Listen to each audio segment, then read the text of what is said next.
സ്വിറ്റ്സർലാൻഡിൽ ഇൻ്റർലേക്കൻ പോലെ ഗ്രിൻഡൽവാൾഡ് പോലെ വേറൊരു മനോഹരമായ ഒരു കൊച്ചു ഗ്രാമമാണ് ലൂട്ടർബ്രുണ്ണൻ. ലൂട്ടർബ്രുണ്ണനിലാണ് ഞാനിപ്പോൾ ഉള്ളത്. 2 വാട്ടർഫോൾസും അതുപോലെ വളരെ ബ്യൂട്ടിഫുൾ ആയിട്ടുള്ള സ്ട്രീംസും കൊച്ചു കൊച്ചു കടകളും ഒക്കെ ഇറങ്ങുന്ന ഒരു സ്ഥലമാണ് ലൂട്ടർബ്രുണ്ണൻ. ലൂട്ടർബ്രുണ്ണൻ എന്ന ട്രെയിൻ സ്റ്റേഷൻ്റെ അടുത്ത് തന്നെയാണ് ഈ അട്രാക്ഷൻസ്. ട്രെയിനിൽ ഇറങ്ങി ഏകദേശം ഒരു 1.5 കിലോമീറ്റർ നടന്ന് നമുക്ക് കാണാൻ പറ്റുന്ന കാഴ്ചകളാണ് ലൂട്ടർബ്രുണ്ണനിലുള്ളത്.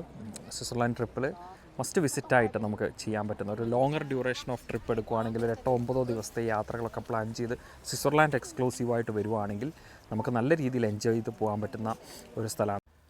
എന്താണ് ലൗട്ടർബ്രുണ്ണനെ ഇത്രമാത്രം ഒരു പ്രത്യേകത നൽകുന്നത്? ഈ കാണുന്നത് തന്നെയാണ് നല്ല സ്ട്രീംസിൻ്റെ ഇരുവശങ്ങളിലുമായി നിങ്ങൾക്ക് കാണാം വീടുകൾ, കോഫി ബ്രൗൺ കളറിൽ റൂഫിങ്ങുള്ള വീടുകൾ. ആ വീടുകളുടെ മുകളിലായിട്ട് മലകൾ. ആ മലകളിൽ ഒക്ടോബർ മാസം കൂടെ ആയതുകൊണ്ട് ഇലകളെല്ലാം നല്ല യെല്ലോയിഷ് റെഡ് കളറിൽ നിൽക്കുന്ന ഒരു നല്ലൊരു ഭംഗി, ഒരു ഗ്രാമീണ ഭംഗി നൽകുന്നു. ഇതൊരു നമുക്ക് നടക്കാനുള്ള ഒരു റോഡാണ്. ഏകദേശം 3-4 കിലോമീറ്ററുകൾ നടന്ന് നമുക്ക് എൻജോയ് ചെയ്യാം. നമ്മൾ നടക്കുന്തോറും പ്രത്യേകമായിട്ടുള്ള ഒരു കാഴ്ചകളാണ് ഇത് സമ്മാനിച്ചുകൊണ്ടിരിക്കുന്നത്. എടുത്തു പറയേണ്ടത്, നമുക്ക് ഹണിമൂൺ ആണെങ്കിലും അല്ലെങ്കിൽ ഫാമിലി വെക്കേഷൻസ് ആണെങ്കിലും ഒരു നല്ലൊരു സ്പോട്ടാണിത്. സ്വിറ്റ്സർലാൻഡിലെ ഒരു ഒന്നൊന്നര സ്പോട്ട് തന്നെ പറയാം ലൂട്ടർബ്രുണ്ണൻ.